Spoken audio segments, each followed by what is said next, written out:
জমিতে ঘাস কাটতেছিলাম, তো মামা আমারে ডাকলো। তো আমি আসলাম, আসার পর আমারে বললো যে এই যতগুলা কপি আছে 28 শতক মাটির, এগুলো সবগুলা নিয়ে যায় গরুকে খাওয়ানোর জন্য। আসসালামু আলাইকুম, কেমন আছেন সবাই? ফার্মের সকালের কাজ প্রায় শেষ।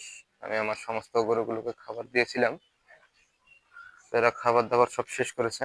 হ্যাঁ, তো কিছুক্ষণ পরে এগুলা রেস্ট করার জন্য বসে পড়বে। আর এদিকে হচ্ছে এই যে আড়িয়া বাছুরটা ছিল, এখনো খাচ্ছে। ছাগলগুলোকেও খাইতে দিয়েছিলাম, তারা খাওয়া শেষ করছে। তো আলহামদুলিল্লাহ, আজকে সকাল সকাল সূর্য মামার দেখা মিলছে। তো আজকে যে জিনিসটা আপনাদের দেখাবো আর কি, একটা জিনিস আমি আপনাদের আজকে দেখাবো। তো আপনারা সেই জিনিসটা দেখলে বুঝতে পারবেন আসলে বর্তমান মানে কৃষকের অবস্থাটা কিরকম। মানে কৃষকের অবস্থাটা মানে এত কষ্ট করে ফসল ফলানোর পর যে পরিস্থিতির শিকার হয়েছে আর কি, তো এই বিষয়গুলো আপনাকে আজকে আমি দেখাবো ইনশাল্লাহ। তো আপনারা সাথে থাকেন, চলেন সেই বিষয়টা দেখি আর কি। এই যে দেখতে পাচ্ছেন যে কপি, হ্যাঁ, কপির গাছ। হ্যাঁ, এগুলো প্রায় এই যে দেখেন এই অবস্থা, এই সাইজের ছিল। তো এদিকেও রয়েছে, এই যে একদম পুরো এরিয়া ভর্তি আর কি। হুম, তো এগুলো কেন কাটা হয়েছে এগুলো আমি বিস্তারিত বলবো। তো সাথে থাকবেন সবাই, ভিডিওটি সম্পূর্ণ দেখবেন, তাহলে বুঝতে পারবেন ইনশাআল্লাহ। তো আমি আমার ভিডিওতে সামনে যেই কপির গাছগুলো আপনাকে দেখাইছিলাম, তো সেই গাছগুলো মানে সেই কপিগুলো বোনা ছিল আর কি এই যে এই জমিটাতে। হ্যাঁ, প্রায় 28 শতক মাটিতে এই কপির গাছগুলো ছিল। এই জমিটা মানে চাষাবাদ করছিল আমার মামা, বড় মামা। তিনি এই জমিটা চাষাবাদ করেছিল, মানে 28 শতক মাটির উপর এই কপির গাছগুলো লাগাইছিল আর কি। তো এই কপির গাছগুলো লাগানোর মানে উদ্দেশ্য হচ্ছে যে একটা ভালো পরিমাণে দাম পাবে, মানে এখানে চাষাবাদ করার পর থেকে সেখান থেকে ভালো কিছু একটা মুনাফা তিনি অর্জন করবেন। এই এই প্রেক্ষাপটে প্রত্যেকটা কৃষকই আর কি মানে তাদের ফসল ফলায় আর কি। তো দিন শেষে গিয়ে দেখা গেছে যে শুরু থেকে যারা মানে প্রথমের দিকে যারা কপি চাষাবাদ করছিল আর কি, তারা ভালো মোটামুটি একটা দাম পেয়েছে। তো বর্তমানে যে চাষিরা বা কৃষকেরা যে কপি যারা বাজারজাত করতেছে বা বাজারে বিক্রি করতে যাচ্ছে, যে তাদের কপির দাম এতটাই কম যে তারা যে মানে খরচাপাতি দিছে আর কি, মানে এই মানে জমির পিছনে যে খরচটা করছে, তো সেই দামটাও তারা তুলতে পারতেছে না। হ্যাঁ, তো মানে দেখা যাচ্ছে যে একটা কপির পিছনে আপনার 7 থেকে 8 টাকা খরচ হয়ে গেছে, কিন্তু কপির দাম বলে যাচ্ছে আপনার 2 থেকে 3 টাকা। তো এমন পরিস্থিতিতে কৃষকেরা কি করবে? হ্যাঁ, তো আমি আহ জমিতে ঘাস কাটতেছিলাম, তো মামা আমারে ডাকলো। তো আমি আসলাম, আসার পর আমারে বললো যে এই যতগুলো কপি আছে 28 শতক মাটির, এগুলো সবগুলা নিয়ে যায় গরুকে খাওয়ানোর জন্য।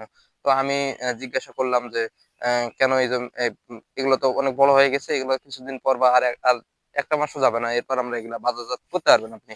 তো আমার বললো যে কপির যেহেতু দাম নাই, যেহেতু যখন আপনার ফসল চাষাবাদ হয় আর কি, মানে যখন আপনার যখন দেখা যায় যে ফসলের দাম ঊর্ধ্বগতিতে বেড়ে গেছে, মানে ফসলেরটা মানে একটু বেশি পরিমাণে বিক্রি হচ্ছে, তখন দেখা যায় যে অনেক মানুষ আর কি মানে এগুলো নিয়ে খোঁটা দেয়, অনেক কথা বলে যে বাজারে এত পরিমাণ দাম বেড়ে গেছে। হ্যাঁ, যখন ফসলের দাম বাড়ে তখন মানুষের কথা শেষ থাকে না, আর যখন ফসলের দামটা কমে যাচ্ছে আসলে মানে এই দামটা কম, তখন তারা আর কেউ কথা বলে না। মানে লেফের মধ্যে থেকে শুয়ে থেকে যারা আসলে মানে যখন ফসলের দাম একটু বেড়ে যায় তখন কথাবার্তা বলে, তো যখন আসলে দামটা কমে যায় তখন তাদের মানে কাউকে আর সেই ফসল নিয়ে কথা বলার দাম দেখে না।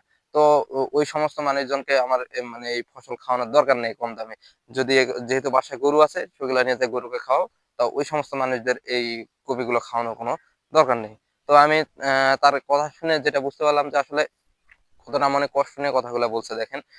যে এতটা মানে এখানে এই জমি আপনার চাষ দেওয়া শুরু করে, এখানে সার পানি থেকে শুরু করে কীটনাশক যাবতীয় খরচ, হ্যাঁ, সবকিছু করার পরও যখন দেখা যায় যে একটা ন্যায্য মূল্যে কৃষক পায় না, হ্যাঁ, তখন দেখা যায় যে মানে তখন আর কিছু করার থাকে না। যেহেতু এটা 1 মাস রাখার পরও যদি বাজারজাত করে, সেহেতু মানে দেখা যাচ্ছে যে যে যে টাকা খরচ করছে তার কিছু পার্সেন্টও উঠবে না। তখন দেখা যাচ্ছে যে এগুলো না রাখাই ভালো। তো এই চিন্তা ভাবনা করে তিনি বলছে যে এগুলা বাসায় যেহেতু গরু আছে, গরু কিনে খাওয়ানোর জন্য। হ্যাঁ, তো অনেকটা আক্ষেপ করে আসলে কথাগুলো বলছে। তো আবার এখানে চাষাবাদ মানে এখানে আবার ভুট্টা মনে হয় লাগাইছে দেখলাম, যে এখানে এটা সকালে মানে হাল দিয়ে চাষ করাই নিছে। তো দেখলাম যে ভুট্টা মনে হয় বুনে দিচ্ছে আর কি। তো এই হলো বর্তমান কৃষকের অবস্থা। হ্যাঁ, মানে একটু বাজার বেড়ে গেলে আপনারা অনেক কথাবার্তা শোনায় দেন যে হ্যাঁ দামের এত পরিমাণ বেড়ে গেছে, ঊর্ধ্বগতি বাজারে সিন্ডিকেট হ্যান ত্যান। সিন্ডিকেট তো ভাই আমরা করি না, আমরা কৃষকেরা সিন্ডিকেট করি? আমরা আমাদের ফসল আমরা উৎপাদন করি, সেগুলো আমরা বাজারজাত করি বিক্রি করা 2 টাকা লাভ করার জন্য। কিন্তু সিন্ডিকেট যারা করে মানে তাদের কোনো মানে ধারাশায়ী নাই, তাদের কোনো ধরার চিন্তা ভাবনা নেই। মানে শেষ মুহূর্তে গিয়ে আমরা মানে মরি আর কি, আমাদের এই কৃষকেরা আর কি। হ্যাঁ, তো দিন শেষে গিয়ে এই মানে আমরা কৃষকেরা আসলে এই জায়গাটাতে ধরা খেয়ে যাই। তো কিছু করার নাই, রিজিকের মালিক আল্লাহ, রিজিক থাকলে অবশ্যই ভালো কিছু হবে। তো এই ছিল এই ভিডিও। তো ভালো থাকবেন সবাই।